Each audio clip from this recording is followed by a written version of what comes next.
Hello, everyone. Thank you so much for checking out this video here on Show Style and Spirit.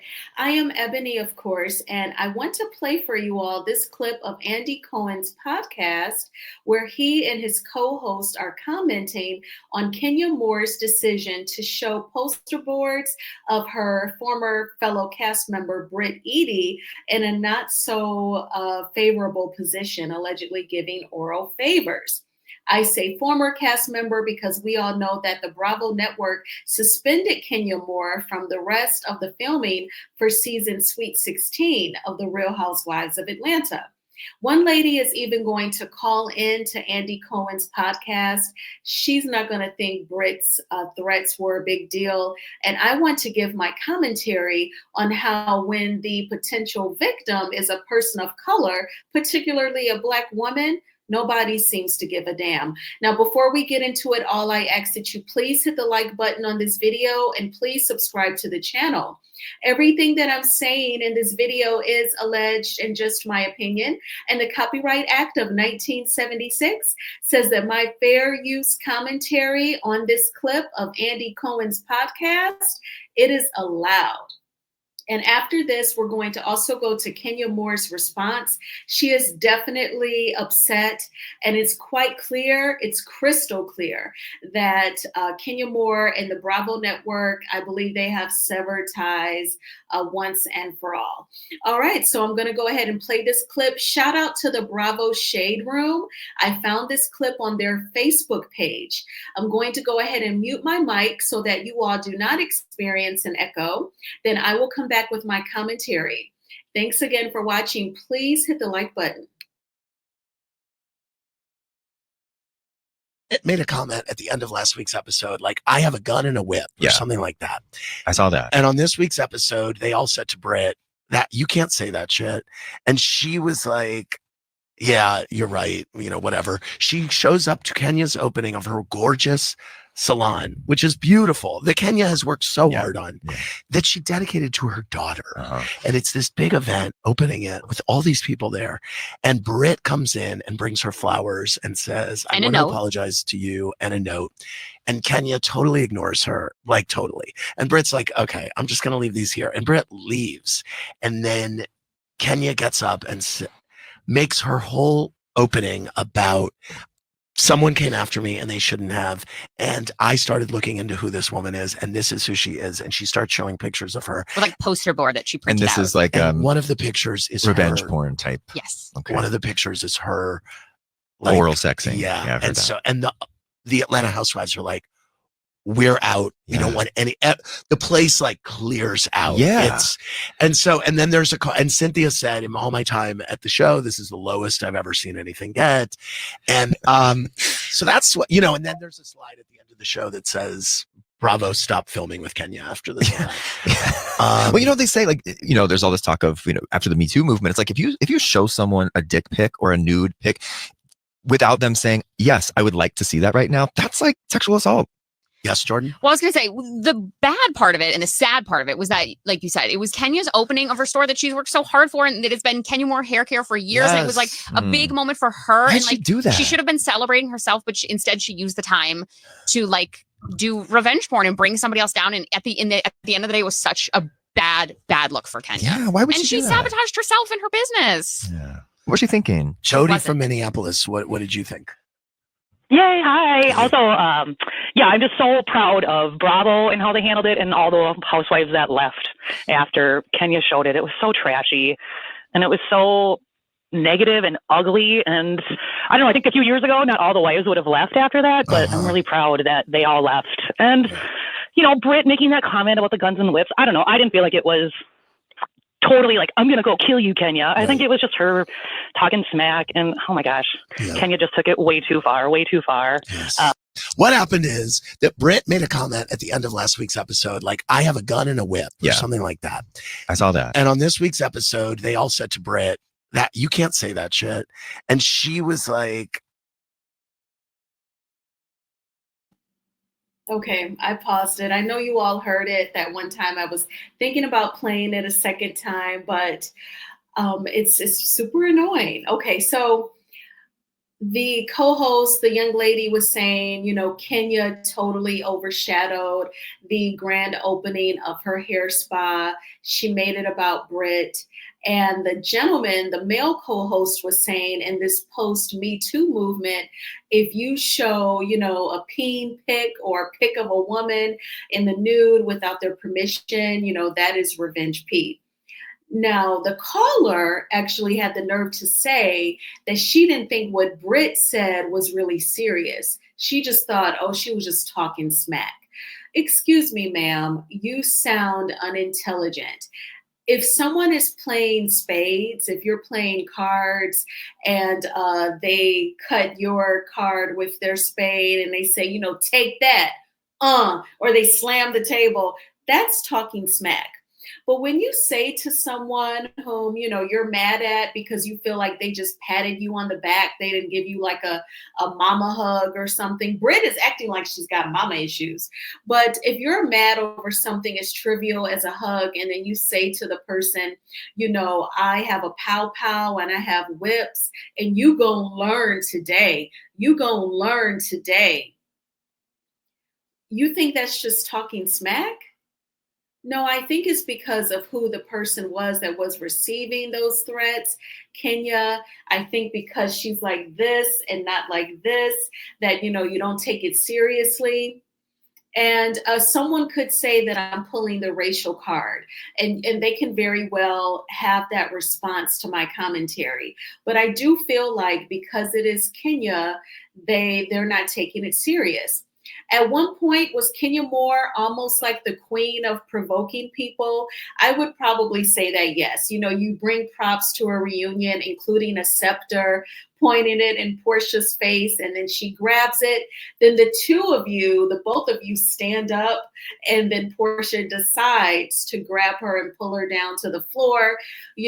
People can go too far. They can cross boundaries. They are human. They are subject to error. But you cannot minimize what Britt Eady did, and then you just call out all of the ills about what Kenya Moore did. Do I think that Kenya did too much? Yes, I do. Because please don't show me doing anything in the bedroom because you're mad at me. When Britt Eady threatened her, if I was Kenya, I would have gone to the police. I would have filed the police report. Then I would have scanned the police report. I would have attached it in an email to Andy Cohen, NBC Universal's HR department, their legal team, all that. Okay, because now she needs to be at least suspended. And I have to go back to Kempire's commentary yesterday on the most recent episode. He said, what if Kenya Moore never made the poster boards? She just verbally said it.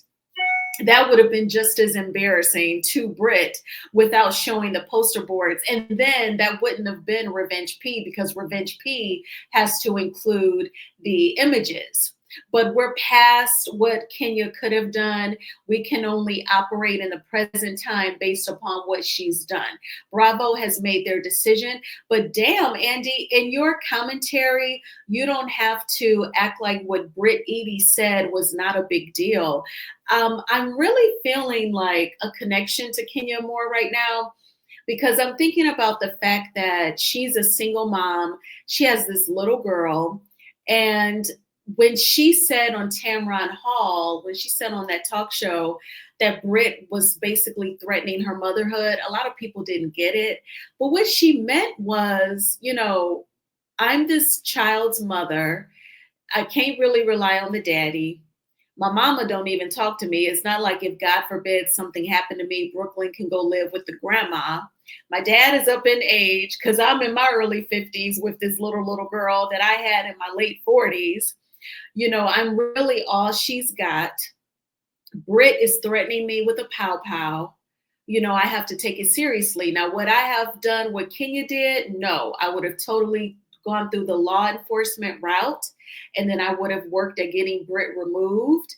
And then if NBC Universal and Bravo Network, if they're not taking the threat seriously, if they're not taking the police report seriously, and all these departments that I've copied on the email, okay, now I'm going to consult with the lawyer. I would have totally gone that route. But Kenya did everything for shock value. Perhaps she thought she was trying to make the show more exciting, and it totally worked against her. But the lady calling in saying she just thought it was talking smack, yeah, it's because of the person who was getting the threats. You know, you don't want anyone to prioritize a woman of color. That's why I was so annoyed. I'm just going to go on a quick tangent. I was so annoyed with Black people who took issue with the WNBA player Brittany Griner being negotiated to come back to the States after being in a Russian jail. Everyone was saying, you know, that the alleged arms dealer, he was such a dangerous person. You know, what's wrong with a Black woman being prioritized for change? But let me stay on task. The subject is about Kenya. So now we're going to go ahead and go over to Instagram because I want to show you all Kenya's response. So she is definitely upset. And so we're going to get into this. Shout out to the Neighborhood Talk who has her response. And the headline reads, "Oop, Kenya goes off on Andy's co-host who seemingly accused her of SA. Remember, that's what Phaedra accused Candy of attempting to do to Portia. Sick of the bias and selective outrage." So I'm going to read Kenya's post. "The two co-hosts are extremely ignorant. SA is grape. Remember, that's what Phaedra accused Candy of attempting to do to Portia. Revenge P? If someone showed Kim Kardashian's sex tape to you, is that Revenge P? I found that plus tons of others online. She signed a release for it, so it's fair. Receipt?" Okay, I want to stop right there. I am no attorney. I am no expert in the arena of Revenge P, but in my opinion, I do disagree with Kenya. I think that when it comes to Revenge P, officer of the court would analyze the intent. If the intent is to be vengeful, to carry out revenge against this person who's in the images, if the intent is to embarrass them, if the intent is to try and make people not want to work with them, if the intent is of anything of revenge, that's what makes it Revenge P. Yeah, I get it that Brit Edie's content, it could be possibly on the POR Insights. I know I couldn't find any of it online. I'm not saying that Kenya's lying about that, but I know that I couldn't find it, not on the Hub or any other P sites. When I tried to Google and I clicked on images and video, I actually just saw all of the many blogs reporting on this entire exchange. I haven't found anything of Brit Edie yet on any adult sites. Now, I know that reportedly Kenya hired a private investigator to dig up some dirt on Brit. That would be a whole nother arena versus any of us adults being able to go on an adult site and finding her images. I feel like that's totally different. And even if someone did sign a release, again, I think that it is the intent. But let's keep on going. Kenya notes, warning, if you are not an attorney or familiar with Georgia law, then shut the fuck up. Sick of the bias and selective outrage. These comments should not have aired. It's a podcast. Where is it legal? You don't want activated Kenya. I shouldn't have shown it at my event, but for the love of God, why would they ignore a clear pow pow threat? So I have to agree, Bravo should have taken the pow pow threat seriously. At this point, because of everything that happened at her grand opening, I'm not an attorney. This is just my opinion. I don't know how much of a leg she can stand on with the threats that Brit made not being taken seriously after, you know, she did what she did and Bravo has severed ties with her. I don't know. Perhaps she still has a leg to stand on legally since Brit Edie is still on the show and it looks like she was not dealt with on any sort of disciplinarian level. But Kenya is definitely upset. And the writing is on the wall for me that I don't think she's returning to Bravo, not for at least a while. We know that Nene Leakes recently did a red carpet event That's been some years since she was last on Roa for season 12 and sued Bravo. We'll have to see going forward if Kenya Moore ever, works with anything NBC Universal again. Do you all think that Bravo Network and Kenya Moore are totally on the outs, or do you think that she will return to season 17 of The Real Housewives of Atlanta? So I feel like this has gone from bad to worse. And there are people commenting saying the way they're ignoring Brit's pow pow threats is disgusting. They treat the Black housewives differently. If this happened on the Real Housewives of Beverly Hills, Brit would have been fired on the spot. And I think it's because it's a woman of color. They just don't think that, anything bothers us. This country, they see Black women as like, oh, wow, a lot of them are single mothers. A lot of them don't get married and they raise children. They make the most out of the money that they do make. Some of them, even with kids, they go on to earn degrees and get jobs and buy homes. They start their own businesses. They helped Biden get elected in 2020.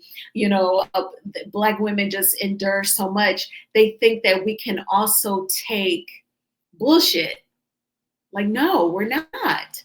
The white woman doesn't get to, if she gets rear-ended in a car accident, she gets to cry. Like, she gets to be soft. She gets to be emotional.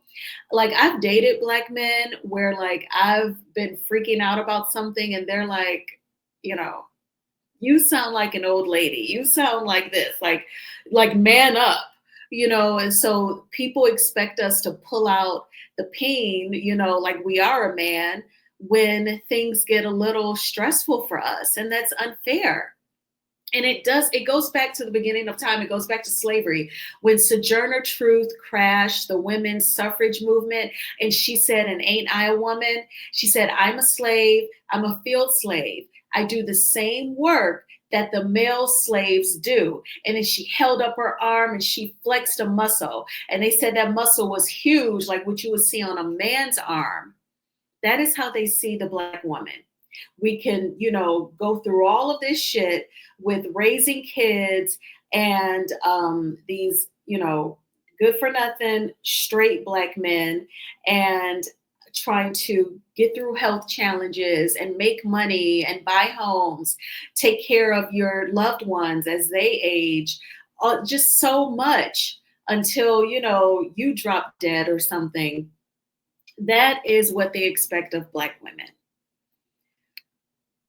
And so I feel really bad. I hate that Kenya did that. I wish she had gone the legal route and then just verbally said it.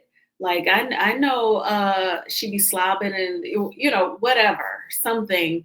But this is what she's done. This is where we are. And she is highly upset. But what do you all think? What are your responses? Thank you so much for checking out this video. Please hit the like button on this video and please subscribe to the channel. And again, Andy Cohen, and to Bravo Shade Room. Thank you, Bravo Shade Room. Fair use commentary allows me to play that clip and give my commentary on it. And I hope that you all have a great evening. I actually took today off, so I'm able to make this content early, and I'm like getting some housework done.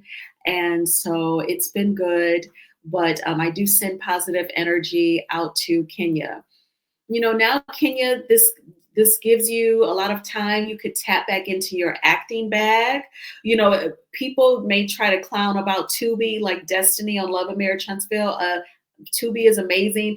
Kenya, you write your stories and pitch them to Tubi and make some movies. You can do all sorts of things. You can write your memoir. That would be great. And you can come to Detroit and do like a book tour and do a talk. I would totally attend. That would be awesome. But thanks again for watching this video, and I will talk with you all soon. Bye.